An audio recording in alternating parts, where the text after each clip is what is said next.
You know, when I was growing up, I was probably about 8 years old, and at the time, we were living in Silver Spring. Yeah. Yes. Common misconception about me in D.C. A lot of people think I'm from the hood. That's not true. But I never bothered to correct anybody because I wanted the streets to embrace me. As a matter of fact, I kept it up as a ruse. Like sometimes I'll hang out with rappers like Nas and them, and these motherfuckers will start talking about the projects. Yo, it was wild in the PJs, yo. And I'll be like, word, nigga, word. But I don't know. I have no idea. My parents did just well enough so that I could grow up poor around white people.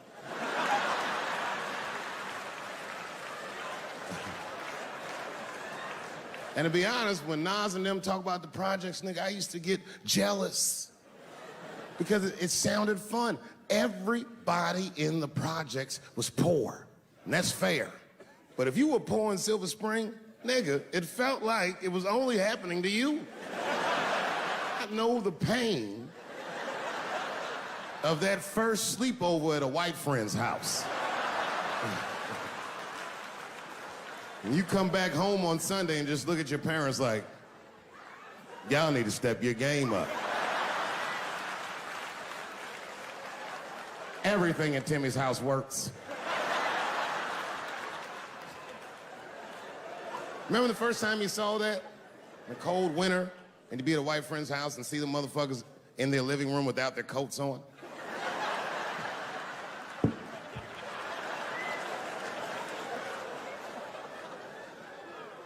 Timmy was one of my first white friends, like, in my life, man. He was a good dude, too. He moved to Silver Spring from Utah, of all places. I guess his family was affiliated with that Mormon church they got down there, and me and him used to hang out. And one day I was at his house, we were just hanging out, and Timmy says, Dave, why don't you stay for dinner tonight? I said, oh, man, I'd love to, but I can't. If I'm not home before dark, my mother will kill me. That was a lie. My mother had several jobs. I hadn't seen her in like 3 or 4 days. At that point in my life, it was my experience that white dinner wasn't delicious.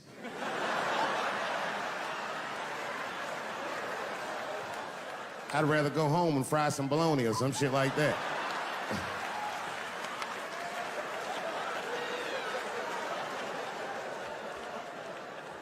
But then old Timmy threw me a curveball I wasn't expecting. He said, oh, it's too bad you can't stay, Dave, because Mom made stovetop stuffing. I said, what the fuck, stovetop? Well, hold on, nigga, let me make some phone calls real quick. I had seen that commercial so many times, I had dreamt of getting my hands on some of that stovetop stuffing. And finally, I met a motherfucker that actually had a box of stovetop in the house. I couldn't miss this opportunity, so I pretended to call my mother. And then I came back and I said, Timmy, you're not gonna believe this great news. Mom said I can stay. And he said, fantastic. He said, why don't you come with me and we'll help set the table and then we can say the blessing. I had no interest in setting this motherfucker's table or saying these crazy-ass Mormon prayers. I just wanted that goddamn stuffing. My hands first. My plan was simple. Wash my hands slowly, and by the time I'm done, the table will be set, the blessing will be said, and all that there will be left to do is eat. Went to the bathroom. I washed my hands very slowly. I must have been in there for about 10 minutes. And suddenly, one of his mothers came to the door.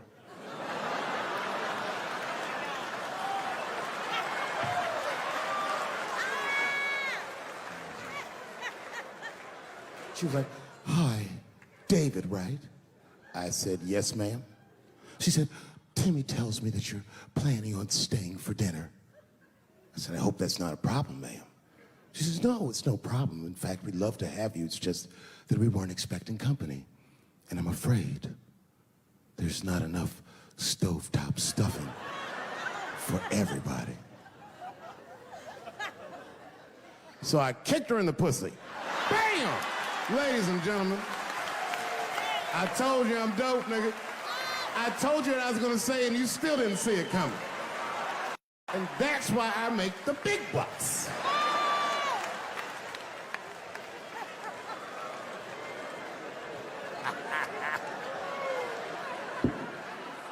Oh my God. But there's a more important reason that I would stop doing comedy right now. And this reason is the real reason that's been percolating, and it really is the crowd, not you. I'm talking about the crowd on the big stage. It's too hard to entertain a country whose ears are so brittle.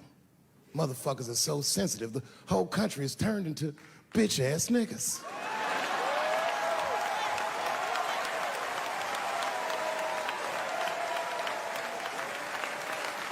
Everything you say upsets somebody. You know, I can remember when it all started. It was when I was doing Chappelle's show. When I was doing Chappelle's show, I used to do the show, and then on the weekends, I do like concerts and shit like that. So I'm doing a concert, and there was a couple in the front row, beautiful couple. The wife was obviously Asian. You could see it in her face.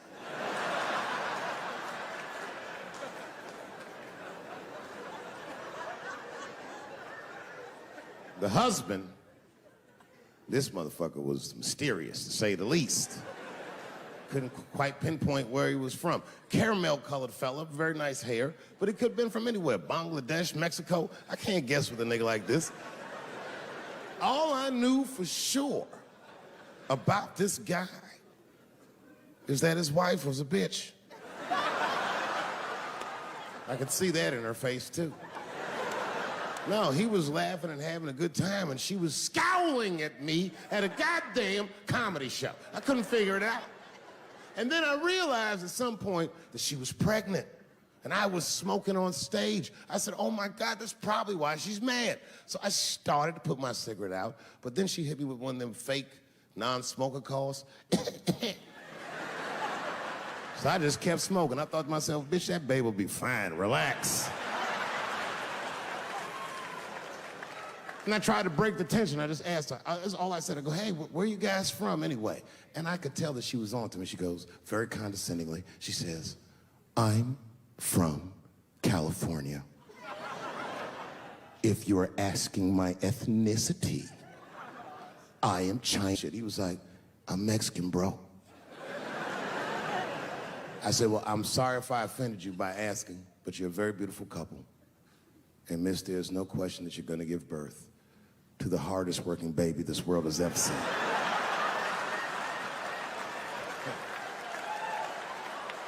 That's not a bad joke. She got very upset. She got up to leave immediately, but she didn't just leave. She had to take one last dig at me on the way out. I will never buy one of your fucking DVDs again, Dave Chappelle.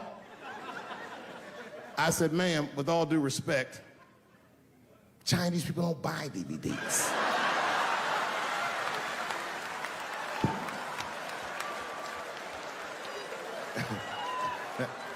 And the crowd went crazy. We were all laughing, having a good time. I didn't even think anything of it. And then just 3 days later, this lady sends a fucking letter to my promoter telling him not to book me for shows anymore because I was, quote, racist, and I'm quoting her, insensitive to the nature of my interracial marriage. I was like, word, bitch, I was.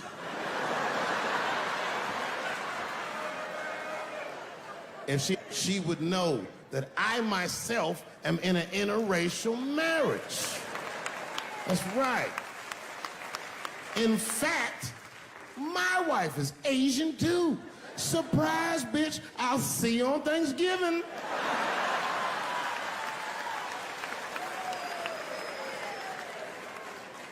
But my wife's not Chinese. She's Filipino. That's right, that's right. And our kids are Puerto Rican somehow, so there you go.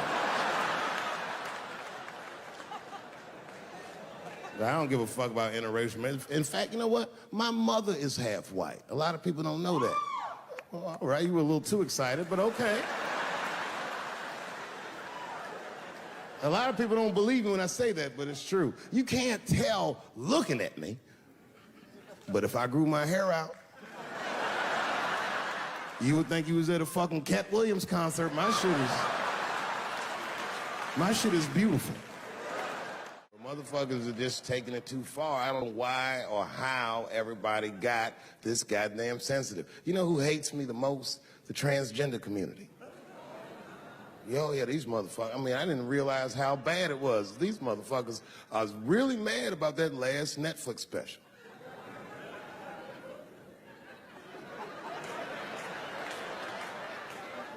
It's tough, man. I don't know what to do about it because I like them. I always have. Never had a problem with them. You know, just fucking around. As a matter of fact, I think I make fun of everybody, and I mean, as a group of people, they have to admit, it's kind of fucking hilarious, man. I'm sorry, bro. It's like, I've never seen somebody in such a hilarious predicament not have a sense of humor about it. They're born feeling like there's something other than they're born as, and that's kind of funny, you know? I mean, it's funny if it's not happening to you. It's like that white black bitch that's in the news all the time. Rachel Dolezal. She's a white woman, but then she dressed up like a nigga and shot her way up to the very top of blackness. And I always wanted to meet her just so I could understand. I just wanted to like have dinner with her so I could just look in her eyes and call her a nigger to her face. The fuck is that bitch talking about? I identify black. That is trans talk, ladies. Stop biting. Stop biting. There's a big difference between her and a trans. The difference between her and a trans is I believe transgenders. I don't understand them either, but I know they mean what they say. Them niggas cut their dicks off. That's all the proof I need. I've never seen somebody just throw their dick away. Don't need it.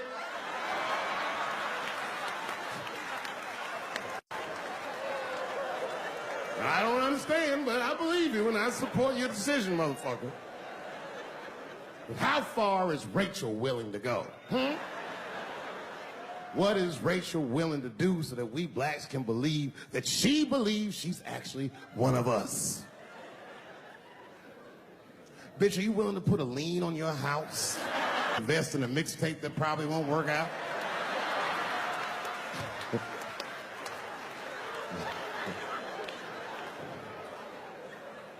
She didn't even change her name. Didn't even change her name. Her name is Rachel. I can't believe in that name. If you want my support, you're gonna have to change your name to the blackest shit I've ever heard. Bitch, you're gonna have to change your name to Draymond Green. I don't know a blacker name than that. That shit is black on paper. If you type Draymond Green into Airbnb, that shit will log off automatically.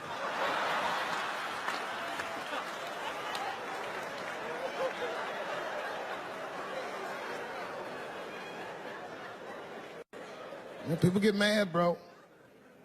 People get mad about everything I say. I was doing a show. I was in Portland, Oregon, and I was checked in a hotel under the name Charles Edward Cheese.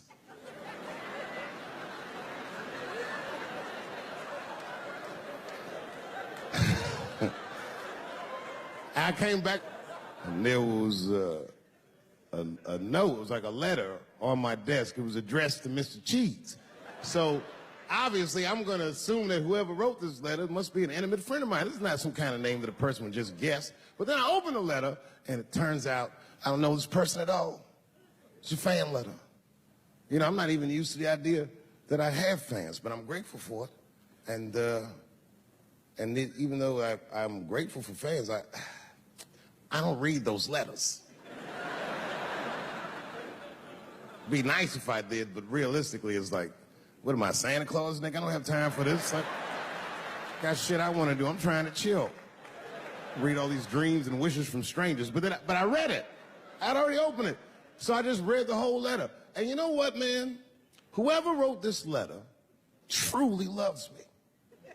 I mean, they were really fucking nice in the letter. And then they described to me what it was like to come to the show, how excited they were, how much fun they were having.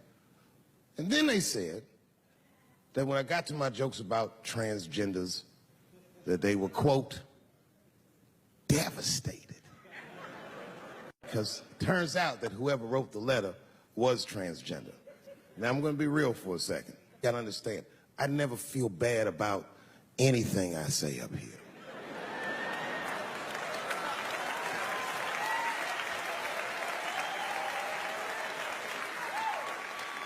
And I would never admit this to you if I hadn't locked your phones up.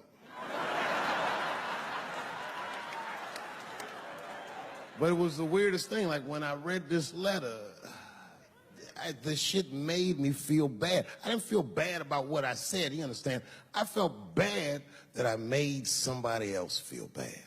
To be honest, I don't even know what I said that upset that person. I have so many transgender jokes.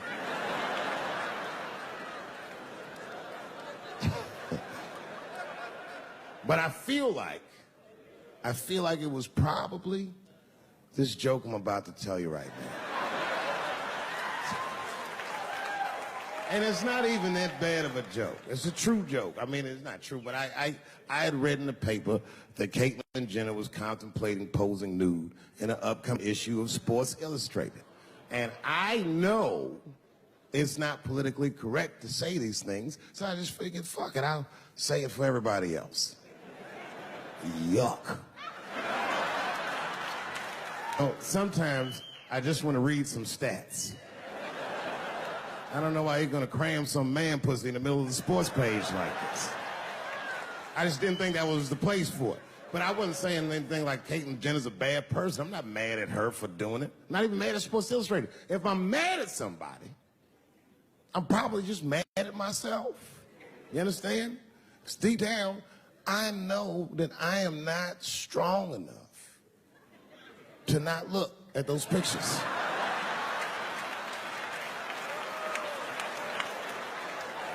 And I don't think I'm ready to see what she's trying to show me.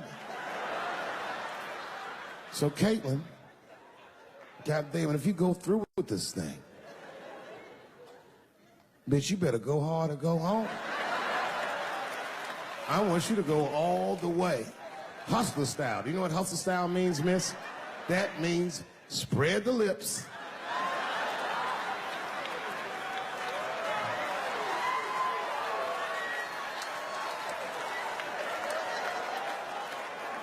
I hope she spreads her lips and there's an itty bitty dick inside. Ah! The show is behind the curtains.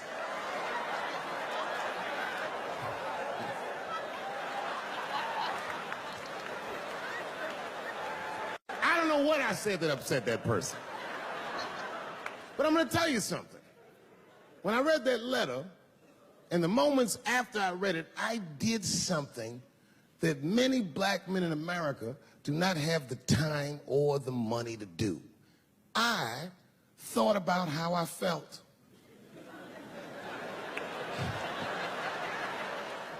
Asked myself a very basic question that I don't think I ever directly contemplated. I said, man, Dave, if you're writing all these jokes, do you have a problem with transgender people? And the answer is absolutely not. The fuck do you guys think I am? I don't understand all the choices that people make. But I do understand that life is hard and that those types of choices do not disqualify you from a life with dignity and happiness and safety in it.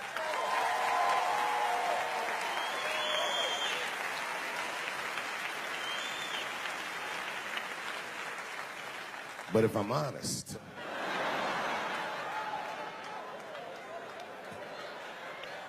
my problem has never been with transgender people.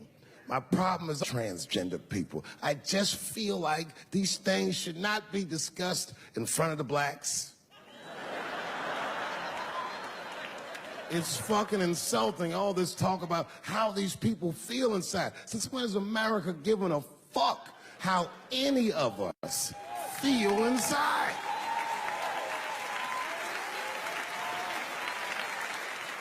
And I cannot shake this awful suspicion that the only reason everybody is talking about transgenders is because white men want to do it. That's right. I just said that. If it was just women that felt that way, or black dudes and Mexican dudes being like, hey, y'all, we feel like girls inside, they'd be like, shut up, nigger. No one asked you how you felt. Come on, everybody, we have strawberries to pick. It reeks of white privilege. You never asked yourself why it was easier for Bruce Jenner to change his gender than it was for Cassius Clay to change his fucking name?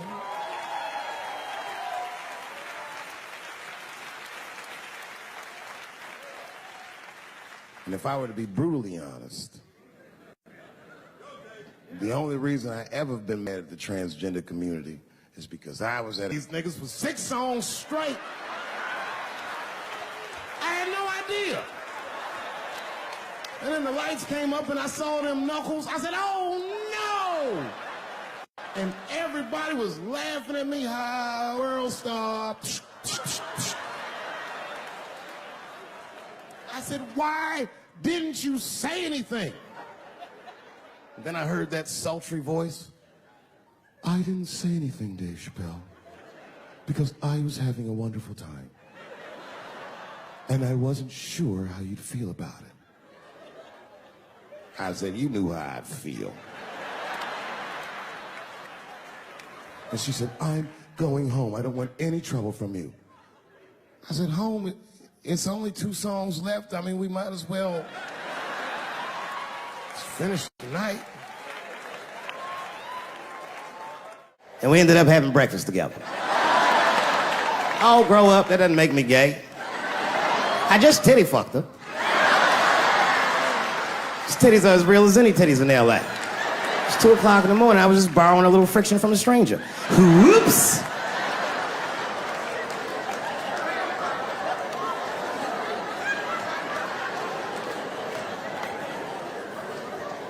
It's the madness of youth. It's the types of mistakes that a man makes when he's young. I wouldn't even know that it's necessarily a mistake. It was a wild night out. But I don't do it like that anymore. I'm old. I'm 44 now. Hey. It's the first time in my life I've ever started to physically feel my age. It's tough, man. You know how I know I'm getting old? This is embarrassing, but I was in my hotel room. I'm not gonna lie, I was jerking off, and I was really sweating it out. And this is when I knew I was old.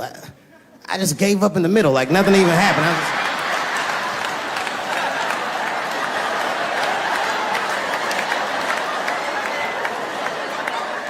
I don't like looking at my dick anymore. My dick looks distinguished. It's old, an old looking dick. It's got salt and pepper hair all around it. My dick looks like Morgan Freeman in the 90s. Without the dots. My dick narrates, Dave pulled me out and started jerking me around and jerking me around. But not with the same vigor as when he was young. He and I both knew nothing was coming out.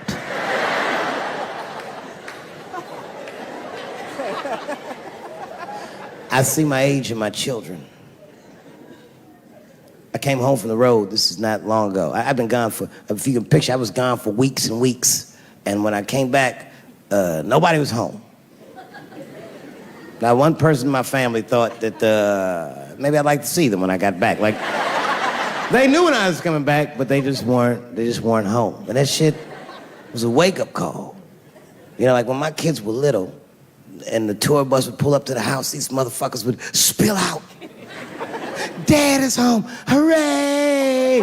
And they'd hug me and kiss me, and then as the years went on, they'd get less interested.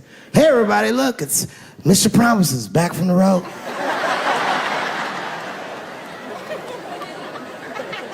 But an empty house, that's some cold shit. And I went into my oldest son's room, I was like, hello, hello? He was gone. And I'd never done this to him before, but for some reason I just did it. I just looked through his shit. just to see who this motherfucker was becoming. And I found these notebooks, and I started going through the notebooks, and it was all this wonderful poetry in them, written in his handwriting. I didn't even know this nigga wrote poems. And then I looked through his drawers, and I opened up his middle drawer, and I found this rolling paper. And I looked down at them papers like, oh, that's where that poetry's coming from.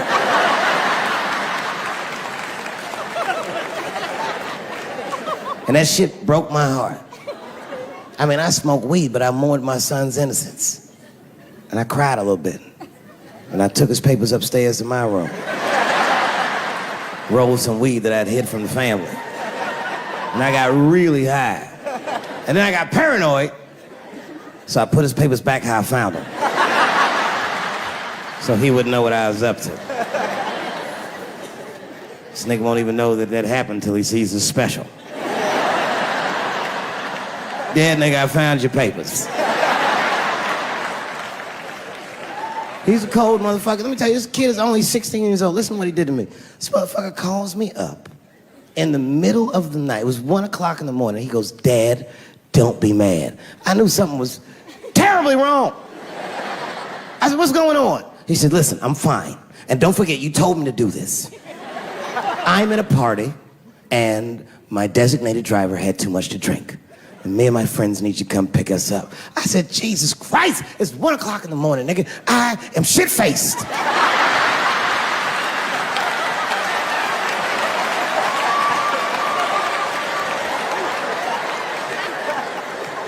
But I figured, fuck, it's better me than some kid. I might as well roll the dice and go pick my nigga up. I said, all right, I'm coming to get you. Just give me the address and I'll be right there. And then he gave me the address and I was shocked. I said, son, you are not gonna believe this, but I'm at the same party, nigga.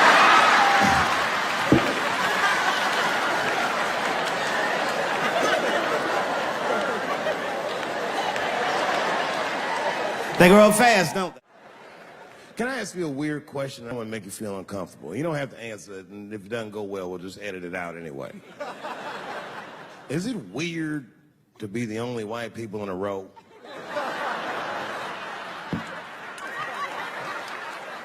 Is it weird? I mean, you can be honest. Does it feel strange? Are you worried at all? Give me your money, motherfucker. I'm just fucking around. I'm just saying. This guy got ice in his veins. He didn't even buckle. You know, like many black men my age, the first time I voted was 8 years ago. Right. I saw Obama on TV and said, oh, I'm voting for this nigga. I remember the day I voted for Obama. I voted in Ohio, and my vote matters in Ohio. Ohio is a battleground state. But when I pulled up to the polls, all the soldiers were in line. There were so many black people in that goddamn line. I didn't even know it was a polls. I thought it was a check cashing place.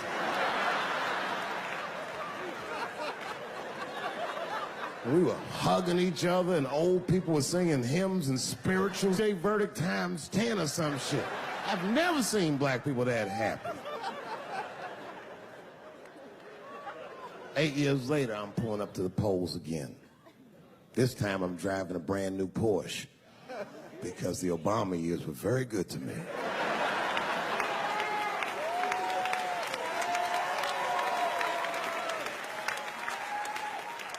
I was early voting, and when I parked my car, I figured out something that it would take the rest of the country another week to figure out. I understood that Donald Trump was going to be our next president because in Ohio, unlike D.C., you could see the results in the parking lot. Saw these goddamn pickup trucks and tractors and shit.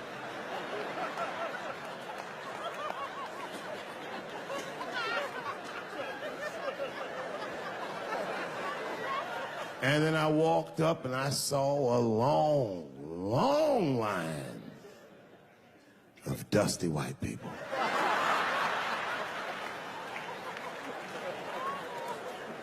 Yes, ladies and gentlemen, these were the poor whites.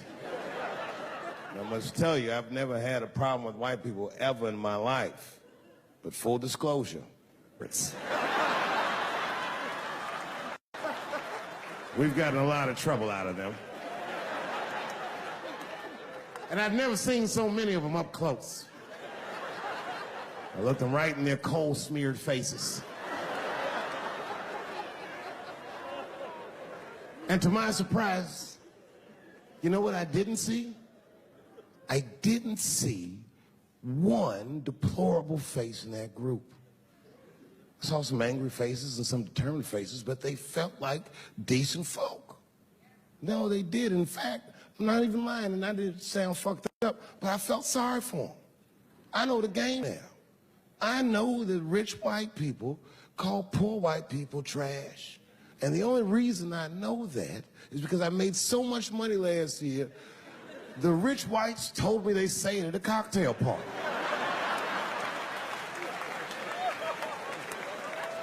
And I'm not with that shit. And I stood with them in line like all of us Americans are required to do in a democracy. Nobody skips the line to vote. And I listened to them. I listened to them say naive, poor white people things. Man, Donald Trump's gonna go to Washington and he's gonna stand there thinking in my mind, you dumb motherfucker.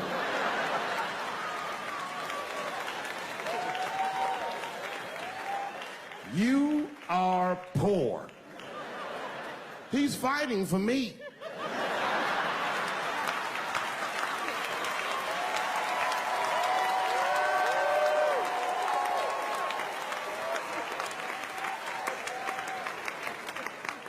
And they all looked at me. They could tell who I was voting for just as easily as I could tell who they were voting for.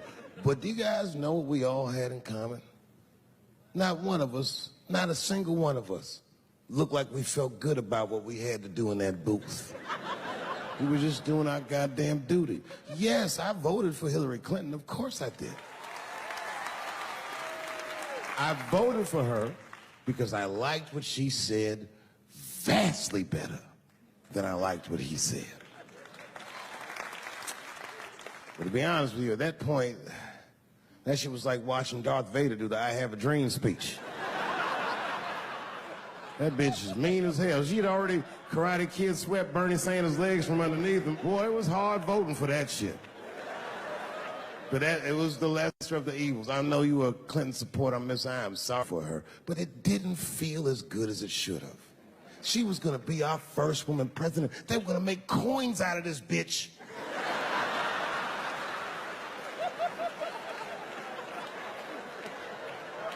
And somehow she just missed the dunk. Of course she should have beat him. Of course she should have beat him. You know what voting for her felt like? It was bittersweet. It felt like I was lucky enough to eat Halle Berry's pussy. And whilst I was doing so, she fucking farted in my face, man.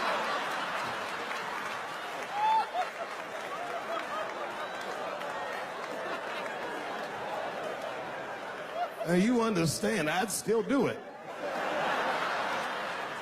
But boy, I wish she didn't fart in this great nation's face. I voted that day, and then that same day I flew to New York City. I had work.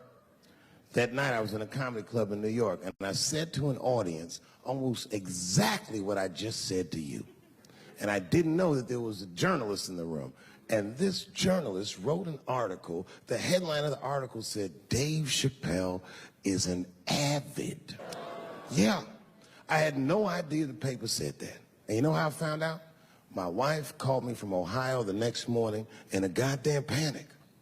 David, what the fuck is going on in New York? I said, I'm being good, but what have you heard?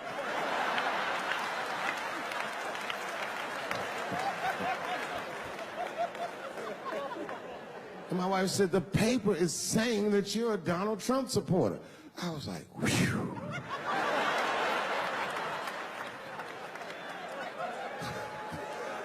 I said, don't worry about that shit, baby. Nobody in their right mind would believe that. And she said, no, David, people believe it. And then she started reading the comments to me. Oh, they were terrible. All these black people call me all kinds of Uncle Toms and shit. I should tell you, buddy, this is a very serious allegation from one black to another. I was incensed. Uncle Tom? How am I Uncle Tom, nigga? You the one that reads the Observer? Anyway, all this shit goes down around, and now Trump is the president, and I'm hosting Saturday Night Live.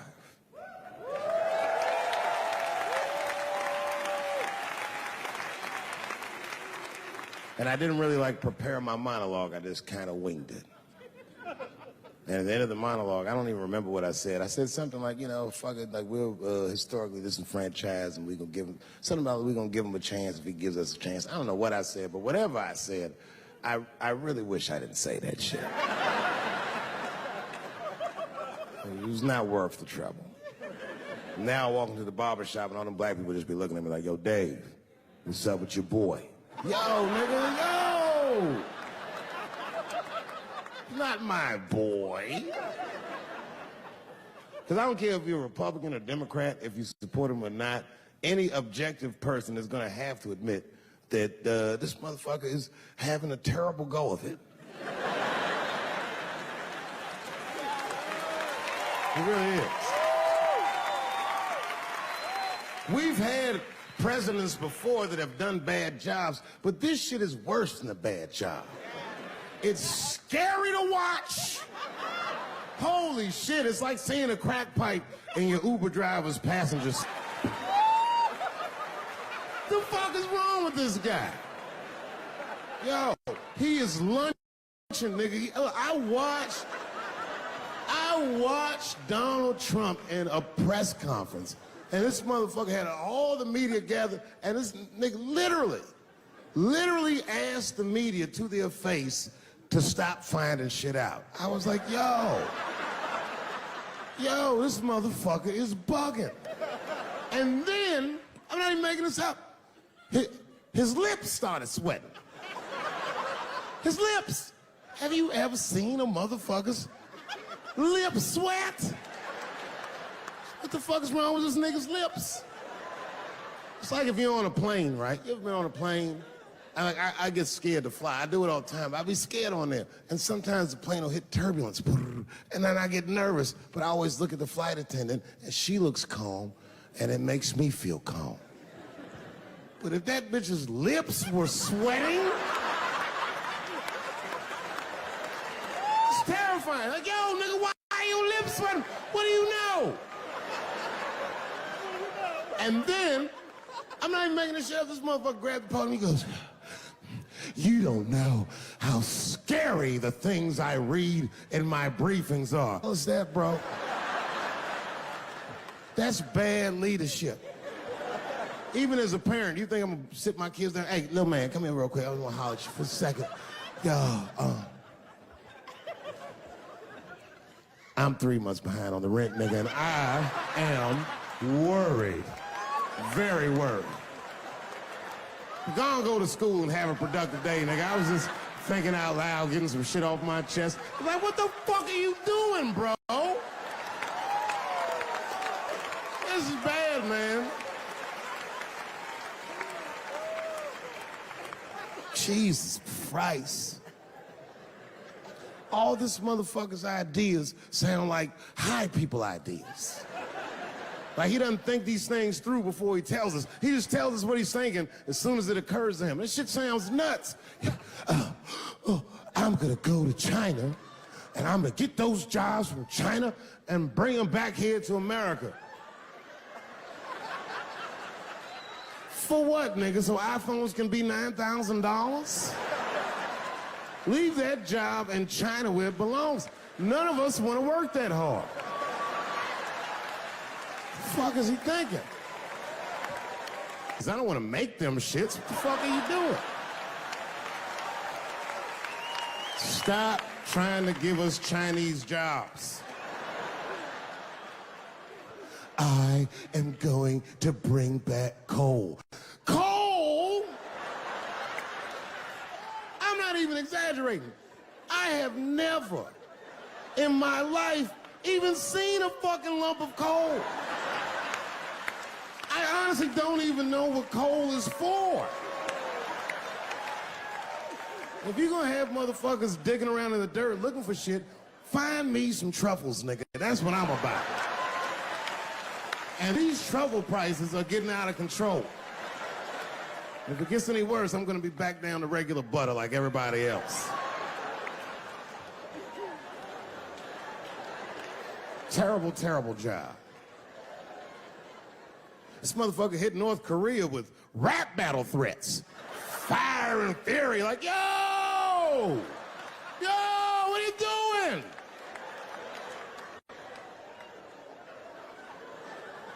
It's fucking Korea, man. Kim Jong-un is a scary motherfucker. He might be as crazy as Trump. Some scary shit. And if you one of them naive motherfuckers that thinks that a war with Korea is gonna be easy, then you don't play Call of Duty at 3 a.m. like I do. Because that's when the Koreans play. Fucking 8-year-old Korean kid took out my whole goddamn platoon last night.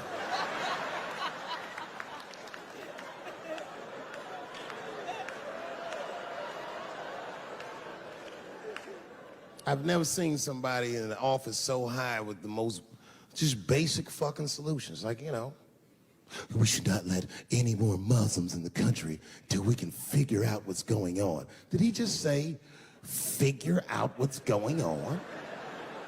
Who doesn't know how to do basic math? Let's count it out, okay? There's been 17 mass shootings in the United States. 4 of them were done by Muslims. None of those 4 Muslims were from any of the 7 countries in your stupid ass original band.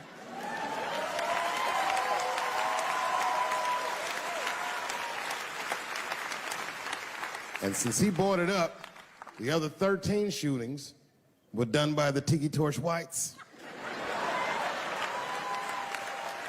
These are facts. And you don't see me trying to ban white people from the show to keep it's a fucking terrible idea because it's mean and it's racist. And most importantly, it would be catastrophic to my bottom line. If there were no white people here tonight, I might leave this bitch with $1,800. This man needs to realize that we all need each other. And that's why we will never, ever be able to beat China. Because everybody in America is racist, and everybody in China is Chinese. This motherfucker called it all wrong. And don't believe the media either, because as all this shit is happening, the media is trying to make us believe that the extremities amongst us are the norms. We can disagree, that's fine. And most of us are keeping a cool head about this shit. You know what I mean? Americans generally respect one another's beliefs, even if they don't share those beliefs. I know I do. I respect everybody's beliefs except Amish people. Because they are the only ones that I can say clearly their God is wrong. The speed limit is 75 miles an hour in Ohio, and 1 lane of traffic is buggy. Nigga, your God is ridiculous. All the Amish people around my way know me too. Not from television, obviously. They know me from the streets. Because when I see them horse and buggies, I'll pull the Porsche over and talk to them. Ezekiel, are you sure that God doesn't want you to have any of this technology or this energy? Huh? Huh? I can't hear you, nigga. Let me turn this air conditioner off. What did you say? And them niggas be like, get away from me, ye. Ye tried to tempt me like the devil. Devil? Nah, bro, I'm trying to put you on to the game, Zeke. It's a big world out here, nigga. I just went 25 miles in 30 minutes. That's a day's journey for you. You don't even know what the weather's gonna be tomorrow, do you? I do. You don't even know that there's a valuable Pokemon right on you. I drive away. Huh? Oh, my vape pen? You want to hit my vape pen?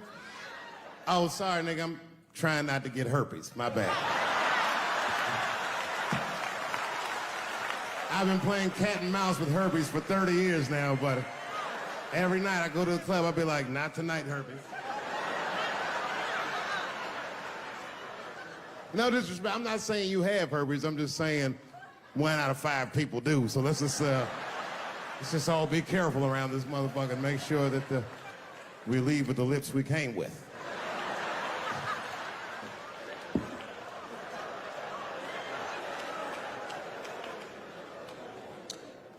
Sometimes I think that the media is hard on Trump, because I'll see shit that they get on him about that doesn't seem bad to me. I mean, the nigga got on Trump about not staying in the White House enough. Who gives a fuck? This motherfucker was rich. Used to shit in a gold toilet. It's true. I don't know if you've ever been to the White House. It looks like a very nice place to work, but I wouldn't want to live in that Scooby-Doo ass house either. That shit's terrifying looking. Imagine you trying to jerk off.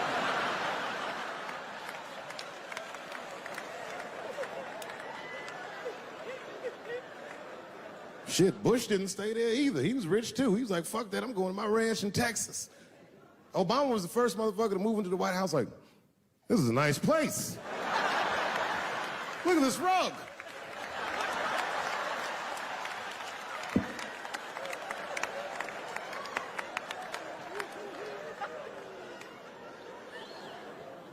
The media got on him about putting Jared Kushner in his cabinet, and I didn't think that that was the worst thing he'd done. I mean, it was still early, and I mean, it's not unprecedented. Kennedy had his brother as the attorney general, right? And this motherfucker's a Washington outsider. To be honest with you, I'd probably do the same thing. As a matter of fact, I do. You think I go to a Hollywood meeting with all them white folks by myself? I bring my nigga Mac Mittens from the streets. I don't even know his real name. Everybody just calls him Mac Mittens. But I know he's not qualified to even listen to these meetings, but this motherfucker just makes me feel good. And all the white people look at me like, Dave, do you mind asking your friend Mac Mittens to excuse us so that we can talk business? And I say, fuck that. Anything you say. He listened to the whole meeting. And when they done talking, I just look over at Mac Mittens, and if he gives me the signal, meow, meow, I'll sign the papers. It's a gut check. Or how about this one? Remember when it was the day after the election and the president of Taiwan called Donald Trump to congratulate him? And Donald Trump, you know, of course, took the call and talked to the president of Taiwan. The problem with that was Taiwan doesn't have a president. The United States functions on what they call a one China policy, and Taiwan is a renegade province of said China. And Donald Trump didn't know that and picked up the phone and started yammering away, and the media ate his ass up. And I'm not gonna lie, I was laughing like shit. I was like, oh shit, this dumb motherfucker is in trouble. And then that night I was in bed drifting off to sleep, and then I had to admit it to myself. I was like, I didn't know that shit either.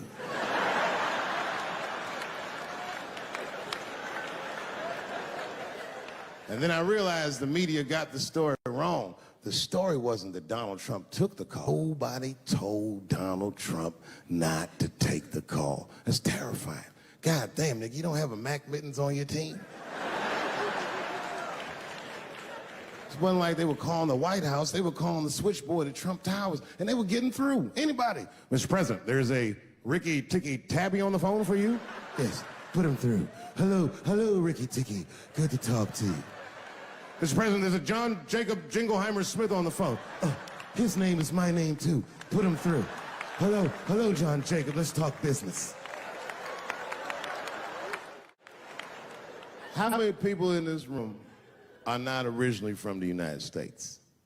My round of applause. Where are you from, bro? You right there. Iraq. You're from Iraq? Ew. I was fucking around. How long have you been here in the country? 23 years. 23 years? Are you a citizen yet? You are? Congratulations, nigga. Congratulations. Well, welcome to this great land. You know, I'm going to give you a history lesson because I'm sure this wasn't on your entry exam. But every naturalized American has heard something about what I'm about to tell you. A picture is the early 50s in the United States. This 14-year-old boy goes down from Chicago to Mississippi to meet his extended family for the first time. He'd never been to Mississippi. And before he went, his mother said to him, very pointedly, she said, if a white man looks you in your eyes in Mississippi, look away. And I don't know what you know about black people from Chicago, but they're not a scared people. Legend has it, he was in front of a convenience store hanging out. A white woman walked out of the store, and he thought she was pretty, and he said, bye, baby. Not realizing that he had just made a fatal mistake. 4 days later, a group of adult white men burst into this family's home and snatched a 14-year-old boy out of bed in front of his family that was powerless to stop them, and he was never seen alive again. His name was Emmett Till. They found his body maybe a few days later. It was in a creek, tied to a wheel so it would sink, horribly beaten and bloated. Hideous. And lucky for everybody in America, his mother was a fucking gangster. She was.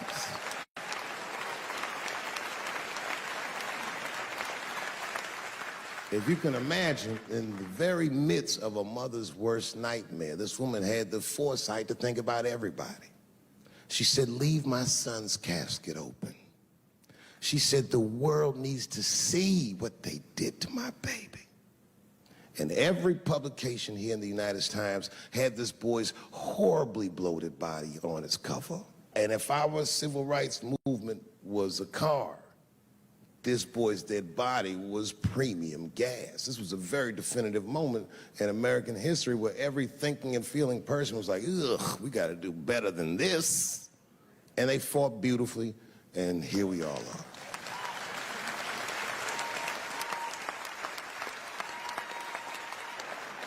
And the reason that I bring that up tonight and why it's relevant now is because less than a year ago, the woman that he allegedly whistled at admitted on her deathbed that she lied in her court testimony.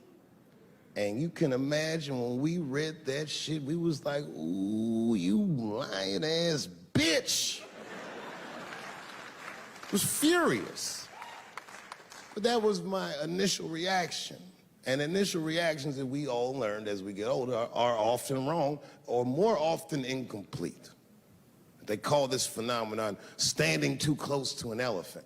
The analogy being that if you stand too close to an elephant, you can't see the elephant. All you see is its penis-like skin. And give it a better look. And on stepping back and thinking about it for a few moments, I realized that it must have been very difficult for this woman to tell a truth that heinous about herself at any point in her life, even the very end. And I was grateful that she had the courage to tell it before she left this world, because it's an important truth and we needed to know. And I said to myself, well, thank you for telling the truth, you lying ass bitch.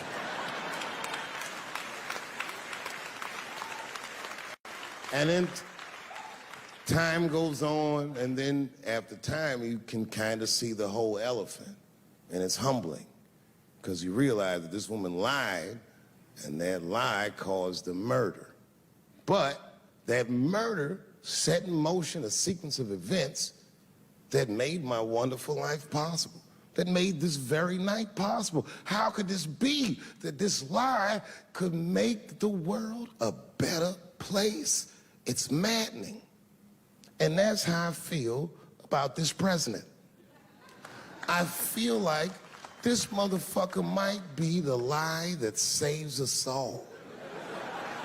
Because I have never felt more American than when, Jesus Christ, it's good. And when it happens, I can see everybody that's struggling. So if I'm on stage and I tell a joke that makes you want to beat up a transgender, then you're probably a piece of shit and don't come see me anymore. Or if you don't understand that when a football player takes a knee during the national anthem, he's actually standing up for me, then you might not want to fuck with me anymore. But I swear, no matter how bad it gets, you're my countrymen, and I know for a fact that I'm determined to work shit out with y'all. And if that woman that said that heinous lie was alive today, I would thank her for lying. And then I would kick her in the pussy.